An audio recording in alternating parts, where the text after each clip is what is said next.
Greetings, my fabulous furry friends.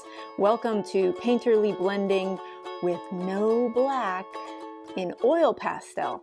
My name is Diane and I am super pumped to get started, so let's grab our materials and get to it.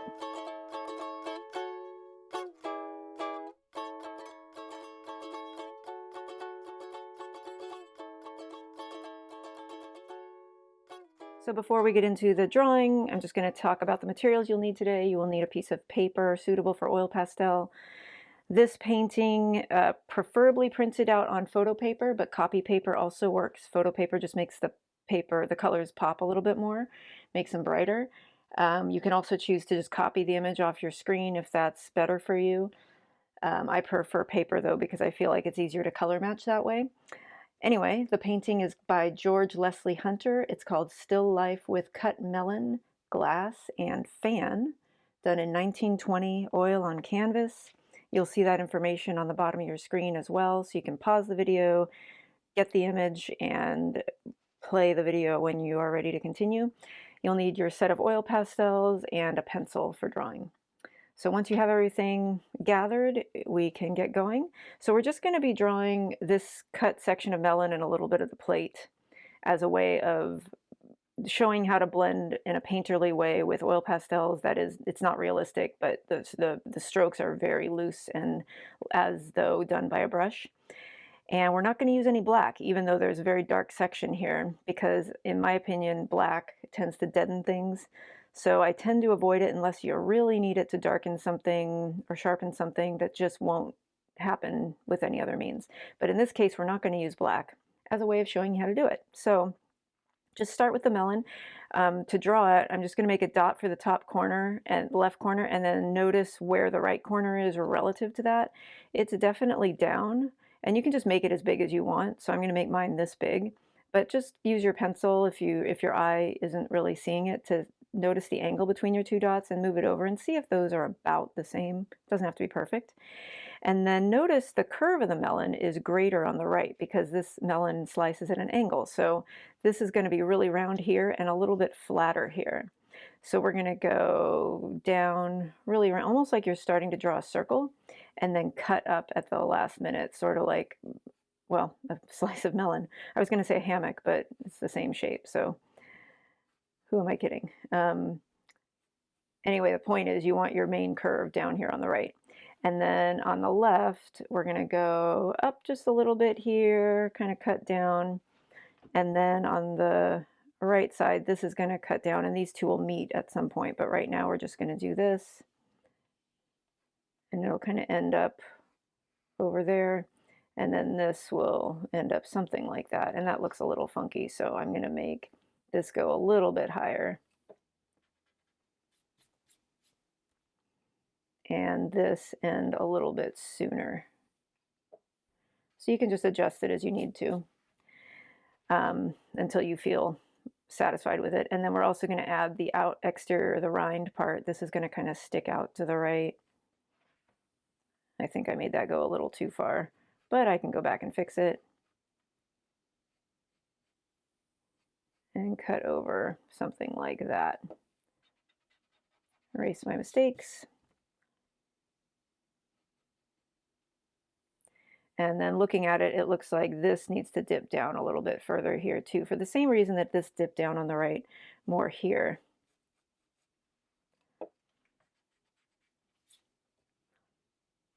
There we go. So we've got part of a melon, and then the plate, or part of the plate, will just, it's going to start very close to the tip of the melon, extend out to the left here, get really round right there, and then flatten out as it curves around to the right. Gets closer to us. So something like that. Once you feel like you've got a good melon shape and plate shape, sort of, it doesn't have to be perfect, we can get into the coloring. So we're going to start with white as a base for the plate and the bright part of the melon. So just rub your oil pastel on your scratch paper if it's ever been used, because there's likely some residual color on there from your previous picture. And just color a fairly thick coat of white over the plate, but I'll show you how hard I'm pressing here. Something like that. So moderate pressure, but I'm not covering up all the paper. It's just a base coat, and it's just to establish that white is the base color on the plate and on the melon, the light part of the melon, which is this whole inside part, not the rind. The rind is going to be an orange base. Okay, so we've got the white on, and then we're going to use the light yellow to establish the main color in the melon. So again, make sure and color it on your scratch paper. And this is where it gets really fun because you can start doing really random painterly strokes, just sort of scribble scrabble so that it looks very loose and fun. Leaving bits of white showing here and there. I'll put some in here even though that's mostly orange, but yellow is a nice base.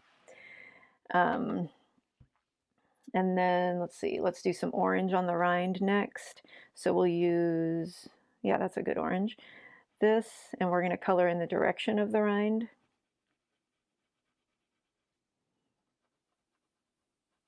Something I forgot to mention is we want to start with very light pencil lines. As you can see, mine are showing right through. I wanted to do that on mine so you could see it, but on yours, sorry, like I said, I should have said this before. For future, you could erase your pencil lines lightly before you go in with the oil pastel to make sure they don't show through. This is just an exercise though, so enjoy the rest of the class. If your pencil lines show through, they show through, and next time you can do that on your own. And deepest apologies for not remembering to say that. I'm human. Thank you for forgiving me, I hope. Anyway, I'm going to put a little bit of green down now on the exterior edge of the plate because that seems to be the next lightest color here. And it's very light and it's very bluish green, so I'm not pressing very hard. And what else can I do? So I've got kind of a base on everything, I guess. I'm going to put a little bit of light gray on the plate itself because the plate is not totally white. It's a little bit dull. So just barely gray because we are going to blend this with white and it won't even read as gray. We just don't want it to be white like the paper is white. Oh, actually, I'm going to use that same gray and put the grays on the melon since I'm in gray mode at the moment. A little bit there, a little bit here. Oh, and I should have put some green on the melon too while I had that. I like to try to use the color I have in my hand as much as possible rather than putting them down constantly and picking them up. But you know, that's one of the beauties of oil pastels. You can really shuffle back and forth as much as you want. I'm going to put some olive green down too because that is definitely present. There's some in the orange here, some on the outside edge of the melon, something like this, just very playful, very light, loose strokes. I'm going to get some peach in here on the meat of the melon. Clean it first. Pressing kind of hard now because those strokes are solid and they mean it. Something like that. And I'm going to go in with the orange again here and put in these strokes over the center, planting the pastel and sort of flicking over to the right. And that creates the direction of the flesh, which is like scooped out right there. So that's pretty cool. Orange, and a little hint of it right there on the plate, just the reflection of the melon on the plate. And then the plate itself does have a bluish sort of feeling to it. I'm going to see which blue would be best. Obviously, these are way too dark, but I think this one's pretty... no, I'm going to use the purplier one. So they're very similar, but the purplier one is purplier. And the blue on the plate seems to have that air to it. So I'm not doing the dark blue pattern on the plate yet. I'm just trying to get the white to be the right color. So ever so lightly, I'm just putting in some whispers of this dark blue into the plate. And then this is going to be fun. We're going to blend all that plate color with the white. So grab your white and press hard and color so that all those greens and blues and grays kind of blend together. And you can color somewhat in the direction of the plate, mostly in the direction of the plate, but if it feels like it's too linear, you can color in circles too, and that'll help break up the linearness of it. Just use your judgment on what you think is best there. But see how all those colors are just coming together so nicely. And it may seem too gray to you at this point. That's only because there's no darks around it. If this dark edge was underneath here, it would pop as white. It would read as white. but we're just not quite there yet. So we're just trying to achieve a blue-gray, very light blue-gray with a hint of green in it. So that's most of our lights. Now let's get into some dark stuff. So I'm going to use kind of a brownish red to darken the rind a bit on the left side here and underneath, pressing pretty hard because the orange is thick. It's laid in pretty thick. I'm going to use it to blend that green over here on the right. Get a little button at the tip and a little hint of a line kind of between the rind and the flesh of the cantaloupe. Anywhere else? No, I think we're good with that one. And then we'll start putting in some darks too.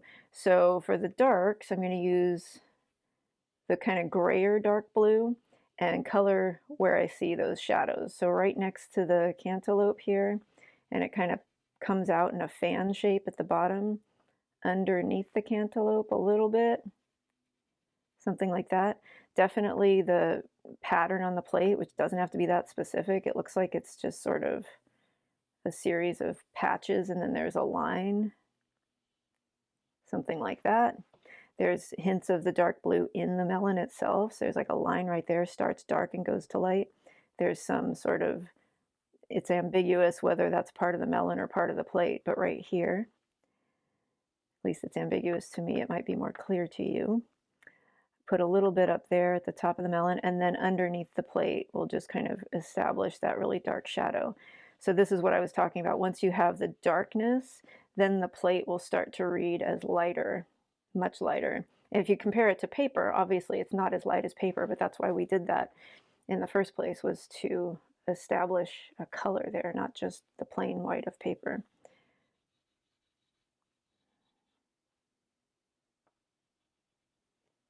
Okay, so we've got our blues in. Now we're going to go back with dark brown, and that's what's going to create a blackish feeling. It's not going to be black, but brown and blue together create a pretty believable black. I'm pressing with medium pressure here because I have so much blue that it'll start to kind of pull the color off if I press too hard. But you can see how that really dulled it down and made it appear kind of blackish. Same thing on this blue here.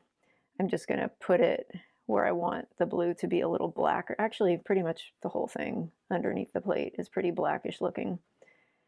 But in this way, you avoid the sort of dead looking quality of solid ivory black, and create more of a liveliness to your picture.